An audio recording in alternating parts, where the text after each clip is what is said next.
Carnival Radio. Enjoyment Unlimited. The number one hit music station.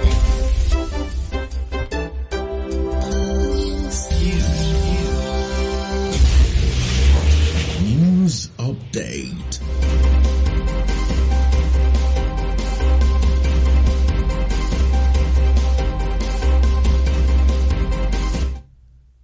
Good evening and welcome. I am Jesse.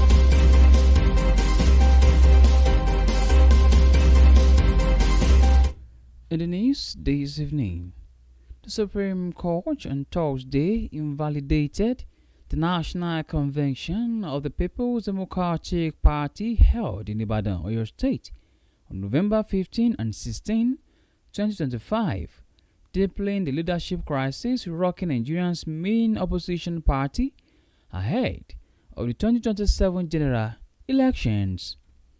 In a split judgment delivered by a five-member panel of the Apex Court, three justices held that the appeal filed by a faction of the party, led by the former Minister of Social Duties, Tanimu Turaki San, lacked merit and affirmed the concurrent decisions of the Federal High Court and the Court of Appeal nullifying the convention.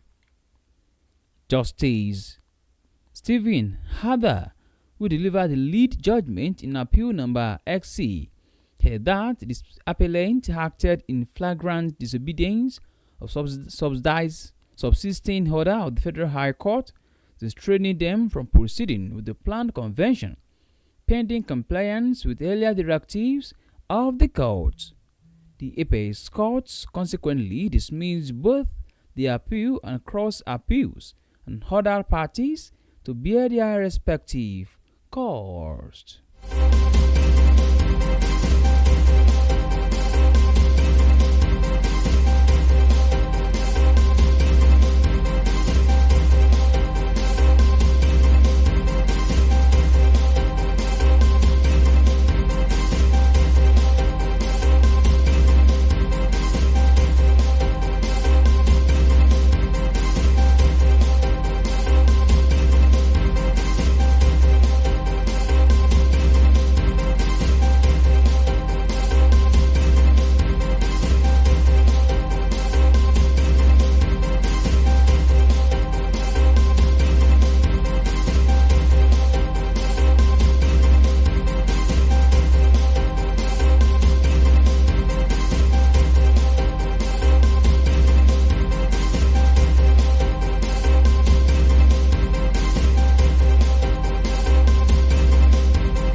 Meanwhile, Senator Sunday Katong has called on members of the All Progressives Congress APC in Kaduna South Senatorial District to embrace peaceful and issue-based politics as the party prepares for its forthcoming primaries.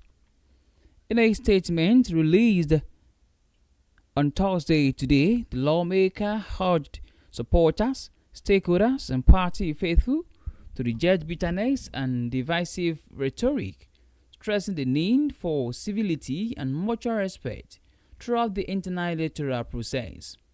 Katang noted that while party primaries remain a vital component of democratic practice, they must not be reduced to platforms for personal attacks or unnecessary recall. He appealed to party members to remain calm, law-abiding, and focused on their broader objective of promoting peace, unity, and development across Southern Kaduna. In the meantime, soldiers fighting under Operation Hadi Kai have killed 5 suspected terrorists during an ambush in Borno State. The operation took place on April 29 in the Miyati area, where troops from a forward operating base were conducting ongoing military operations under Operation Desert Sanity. According to sources who spoke to Zagazola Makama, the soldiers set up an ambush based on reliable intelligence and later made contact with a group of insurgents in the evening. After the clash, troops recovered items believed to belong to the fleeing fighters, including 2 bicycles, pieces of fabric, and food supplies used for logistics.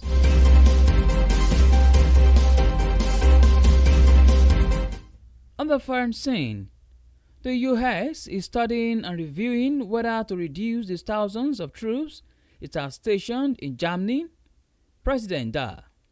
His remarks came days after German Chancellor Friedrich Merz criticized his approach to the war in Iran, suggesting that U.S. had been humiliated by Iranian negotiators. Trump said in a social media post late on Wednesday that a decision on troop numbers will be made over the next short period of time. Then early on Thursday today, he ranted on Merz, saying he should spend more time on ending the war with Russia and Ukraine, where he has been totally ineffective.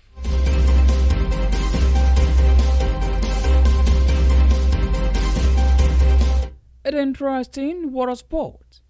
Ola Aina has challenged Nottingham Forest fans to crank up the noise ahead of their European League semi-final tie against Aston Villa. Victor Pereira's side will host their fellow Premier League side the first leg at the City Ground on Thursday evening today.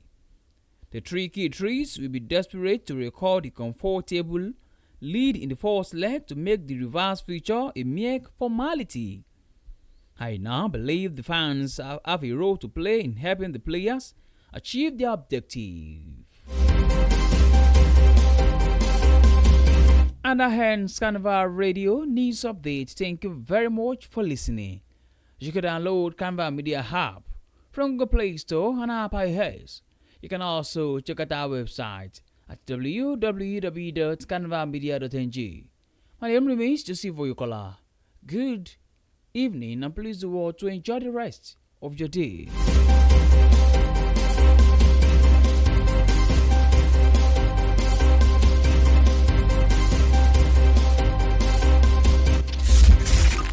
The best songs on the radio.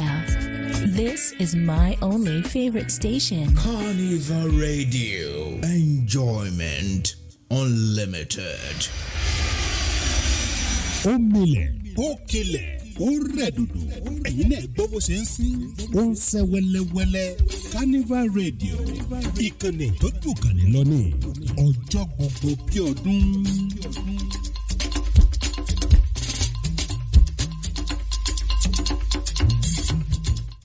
Ẹ kúrọ̀lẹ́ o. Àkójọpọ̀ ìròyìn ló ń dé sétí wọ̀nyí láti Carnival Radio.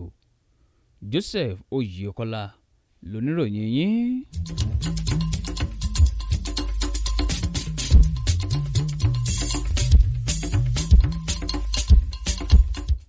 Nínú àkójọpọ̀ ìròyìn fún ti ìrọ̀lẹ́ ti tòní, ilé ẹjọ́ tó ga jùlọ nílẹ̀ wa Nàìjíríà lónìí ló ti gbé ìdájọ́ kalẹ̀ o tó dẹ̀ jẹ́ kó di mímọ̀ wípé níṣe ni ìpàdé àpapọ̀ tẹgbẹ́ òṣèlú PDP èèyàn tó wáyé nílùú Ìbàdàn tí ń ṣe olúùlú ìpínlẹ̀ Ọ̀yọ́ lọ́jọ́ 15 àti ọjọ́ 16 oṣù kọkànlá ọdún 2025 ló jẹ́ eléyìí tí kò tẹ̀lé ìlànà òfin o tó dẹ̀ ṣe bẹ́ẹ̀ tí ò fẹsẹ̀ múlẹ̀. Ìdájọ́ ọ̀hún ni ó ń ṣe ìbẹ̀rẹ̀ wàhálà tó dẹ̀ tún jẹ́ kí wàhálà lórí àwọn alákòóso ẹgbẹ́ òṣèlú ọ̀hún kó gògò sí o ṣáájú ètò ìdìbò tó máa wáyé lọ́dún 2027. Níbi ìdájọ́ ọ̀tọ̀ọ̀tọ̀ tó wáyé lónìí láti ẹnu onídàájọ́ 5 tilé-ẹjọ́ gíga. Níbẹ̀ ni àwọn adájọ́ 3 ọ̀tọ̀ ti jẹ́ kó di mímọ̀ o wípé ẹjọ́ kò tẹ́mi lọ́rùn èyí tí ẹ̀ka tẹgbẹ́ òṣèlú ọ̀hún tí mínísítà tẹ́lẹ̀ fún àwọn iṣẹ́ àkànṣe Tanimu Turaki tó pè ní kò dúró re tó tí ò dẹ̀ ní ẹ̀rí máa jẹ́mi ìṣó láti lè fi tako ìdájọ́ ilé-ẹjọ́ tó ga àti ìdájọ́ kò tẹ́mi lọ́rùn tó ti wáyé tẹ́lẹ̀. Onídàájọ́ Stephen Hada èyí ni ó tẹ̀síwájú ló gbé ìdájọ́ kalẹ̀ ló dẹ̀ jẹ́ kó di mímọ̀ o wípé ìgbésẹ̀ tí wọ́n gbé láti ṣe ìpàdé àpapọ̀ ọ̀hún ìyẹn lọ́dún tó kọjá ni ó tako ìdájọ́ ilé-ẹjọ́ eléyìí tí ilé-ẹjọ́ pa láṣẹ fún wọn o wípé níṣe ni kí wọ́n ṣe àwọn nǹkan tó tọ́ àti èyí tó yẹ kí wọ́n tó gbé ìpàdé ọ̀hún kalẹ̀. Níbẹ̀ wá ní ilé-ẹjọ́ ti wá gbé ìdájọ́ kalẹ̀ lónìí o tó dẹ̀ jẹ́ kó di mímọ̀ wípé ẹjọ́ kò tẹ́mi lọ́rùn àti ṣíṣe àgbéyẹ̀wò ẹjọ́ kò tẹ́mi lọ́rùn èyí tí àwọn tó ní nǹkan ṣe nínú ẹgbẹ́ òṣèlú ọ̀hún pè ní kò fẹsẹ̀ múlẹ̀ o tó dẹ̀ da ẹjọ́ ọ̀hún nù.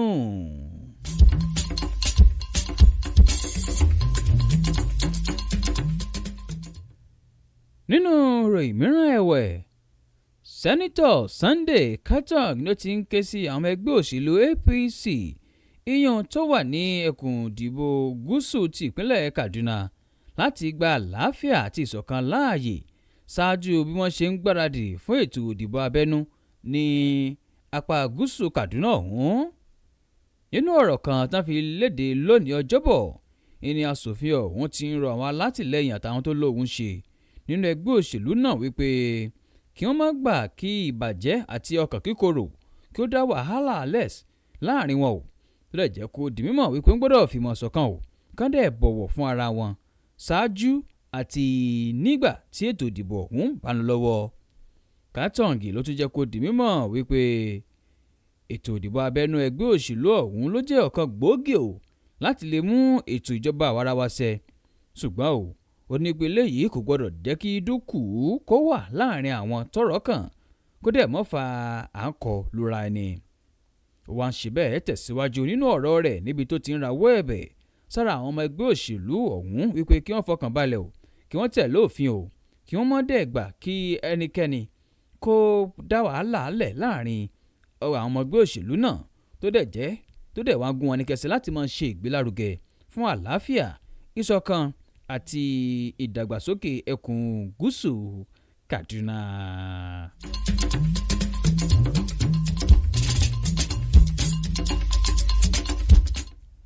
Àwọn iléeṣẹ́ ológun orílẹ̀-èdè Nàìjíríà tán wà lábẹ́ ẹ̀ka iléeṣẹ́ ológun Operation Hardikai ni wọ́n ti ṣe bẹ́ẹ̀ o gbẹ̀mí àwọn afurasí 5 ọ̀tọ̀ọ̀tọ̀ tí eléyìí tán furasí kí wọ́n jẹ́ agbésùmọ̀mí látàrí ìkọlù alágbára kan tí wọ́n ṣe ní ìlú ìpínlẹ̀ Borno. Iṣẹ́ alágbára ọ̀hún ló wáyé ìyẹn lọ́jọ́ 29 oṣù kẹrin ìyẹn lágbègbè Miyanti níbi tí àwọn ọmọ iléeṣẹ́ ológun ọ̀hún ti tẹ̀síwájú tí wọ́n dẹ̀ ṣe àwọn iṣẹ́ àkànṣe lọ́kùn òjọ̀kan láwọn àgbègbè náà. Gẹ́gẹ́ bí ẹnìkan tí ó bá wọn Zagozala Makama sọ̀rọ̀ ó lè ṣe ni àwọn ọmọ ológun ọ̀hún ni wọ́n ṣẹ́bùrú àwọn agbésùmọ̀mí yìí o látàrí àwọn ìpè ọlọ́kùn òjọ̀kan tí wọ́n gbà léyìí tán dẹ̀ síbẹ̀ kápá wọn. Òyìn lẹ́yìn ìgbà tí ìkọlù yìí wáyé ní àwọn iléeṣẹ́ ológun ilẹ̀ Nàìjíríà ni wọ́n rí ọ̀pọ̀lọpọ̀ nǹkan ìjagun gbà lọ́wọ́ wọn bíi abẹ́yẹfò àti alùpùpù 2 bẹ́ẹ̀ àwọn aṣọ àti àwọn oúnjẹ ọlọ́kùn òjọ̀kan lọ́wọ́ àwọn agbésùmọ̀mí yìí.